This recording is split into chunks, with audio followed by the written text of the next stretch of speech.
What really happened before Air India Flight 171 fell from the sky? We'll walk you through the timeline of the crash, how investigators recovered and are decoding the black boxes, and what early clues suggest about possible system failures. You'll also see how this is already affecting airline operations and sparking global safety reviews. We keep it clear, factual, and easy to follow, so you're not just updated, you're ahead. Let's get into it. Let's first revisit how this tragic story began. What exactly happened in those final 36 seconds after takeoff?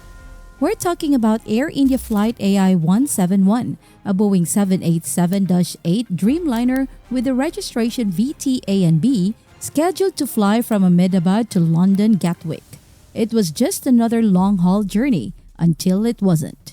On June 12, 2025, this aircraft took off like any other day, but within 17 seconds, it began to descend sharply, barely reaching 600 to 650 feet in altitude. CCTV footage later confirmed this brief climb before things took a terrifying turn. Just 36 seconds into the flight, the crew reportedly sent out a mayday call, then silence. The aircraft crashed straight into the BJ Medical College hostel, lighting up the area in a terrifying fireball.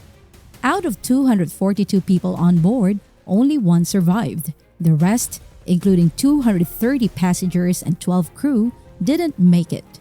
On the ground, 39 more lives were lost, mostly in the hostel building.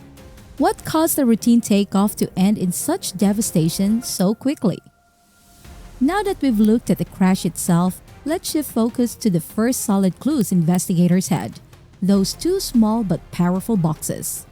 Just 28 hours after the crash, on June 13, recovery teams pulled the Digital Flight Data Recorder or DFDR from the rooftop wreckage of BJ Medical College Hostel. A few days later, on June 16, they located the second black box, the Cockpit Voice Recorder or CVR, finally giving investigators the complete audio-visual trail of what happened inside a cockpit. Footage from the scene shows the box's distinct orange casing standing out amid tangled metal and burned debris. Built to survive disasters, they were treated with the utmost care, knowing they held answers to the crash's most haunting questions.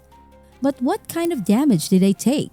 Experts say the boxes were exposed to fire hotter than 1,000 degrees Celsius. Yet remarkably, their tough outer shells held up, just as they were designed to. How much of the truth can two battered black boxes reveal when everything else is gone? We're about to find out. After securing the black boxes, the big question was, where and how would investigators extract their secrets? Right now, both recorders, the DFDR and CVR, are with India's Aircraft Accident Investigation Bureau or AAIB in New Delhi. They're inside the newly opened facility at Udan Bhawan, launched just 2 months before the crash. This lab isn't just for storage. It's fully equipped to repair, decode, and analyze flight data, offering India a self-reliant setup for aviation probes. But can the lab handle this specific case? That's still being assessed. The Ministry of Civil Aviation or MOCA clarified that if the recorders are too damaged or the data too complex, they'll be flown out, most likely to the U.S. National Transportation Safety Board or NTSB. It's a move aligned with how severe crashes are typically handled worldwide. This isn't a solo mission either. Per ICAO standards, experts from the UK AAIB, US NTSB, and Boeing are all collaborating. With all the support in place, the real question now is, how much can be retrieved and how fast will answers come? So with the black boxes in hand, what did the first wave of evidence actually show? One of the earliest and most telling clues was the deployment of the Ram Air Turbine or RAT, a compact emergency device that drops from the fuselage when an aircraft loses essential power. Its activation so early into the flight means the Boeing 787 likely suffered a massive electrical or hydraulic failure, possibly caused by engine malfunction or a system-wide breakdown. Even more alarming, the cockpit voice recorder captured a mayday call just 36 seconds after takeoff. The pilots' voices were urgent. Mayday, no power. That's the only complete phrase they managed before communications cut off entirely. What could have triggered such a quick collapse? Investigators are digging into several possibilities. A dual engine failure, a power or electrical fault, or maybe a hydraulic issue. The landing gear remained extended, hinting at a possible mechanical jam. They're also examining pilot responses and weather conditions to rule out external influences. Could all systems have failed that fast, or was there one domino that knocked down the rest? The next phase of the probe aims to find out. With early clues surfacing, the investigation has now moved into full force. But who's leading this? And what tools are they using to piece the story together?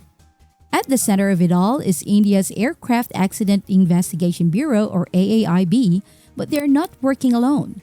Experts from Boeing, GE Aerospace, the US NTSB, and the UK AAIB have all joined the probe. That kind of international support isn't unusual. In fact, under ICAO protocols, it's expected when complex aircraft systems or cross-border implications are involved.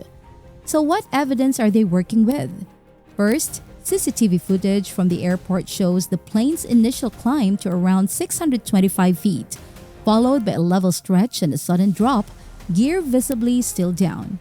Next, they're examining the flight recorders, now being analyzed in both India and abroad, to reconstruct system behavior and cockpit dialogue.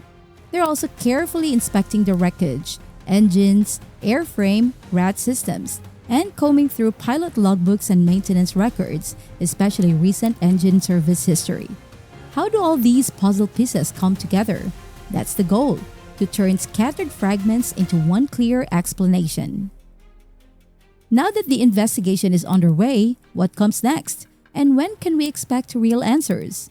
First up is the preliminary report, which the Aircraft Accident Investigation Bureau, or AAIB, is set to release by mid-July 2025. This early summary, standard for air disasters, will likely include data from the black boxes and key technical observations. But the real deep dive comes later. Following ICAO's Annex 13 guidelines, a comprehensive final report will be issued within 12 months, offering detailed findings and safety recommendations. In the meantime, authorities aren't waiting around. The Directorate General of Civil Aviation, or DGCA, ordered urgent checks on all 33 Boeing 787 Dreamliners in Air India's fleet. By mid-June, 24 were cleared after enhanced inspections, while the remaining aircraft, either under maintenance or still being reviewed, were expected to follow shortly. To manage this safely, Air India cut back wide-body operations by about 15%, impacting 83 flights between June 12 and mid-July. How do these steps help? Early findings build public trust, inspections confirm fleet safety, and most of all, they buy time to prevent another tragedy. With the investigation pushing forward, it's not just about finding the cause anymore. It's about what changes because of it. The spotlight now falls on the Boeing 787's internal systems. Investigators are looking closely at its engines, electrical setup, and emergency tools like the ram air turbine. This aircraft's advanced design, with the bleedless electrical hydraulic system, was praised for its innovation. But after this event, the first fatal crash involving a Dreamliner, many are now reevaluating how those systems behave under pressure. So how did Air India respond operationally? The airline reduced its wide-body flights by around 15%, impacting 83 scheduled routes between late June and mid-July. CEO Campbell Wilson confirmed that 66 Dreamliner flights were postponed, with passengers either rebooked or refunded to maintain safety during ongoing inspections. Globally, the ripple effect is growing. Regulators are now rethinking how RAD systems are tested and whether protocols need updating.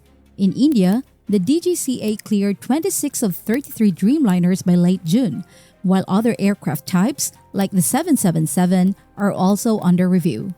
Will this lead to new global standards or just temporary caution? The industry is watching closely. When disasters like this happen, they remind us how fragile and interconnected the world really is, whether it's through travel, technology, or even relationships.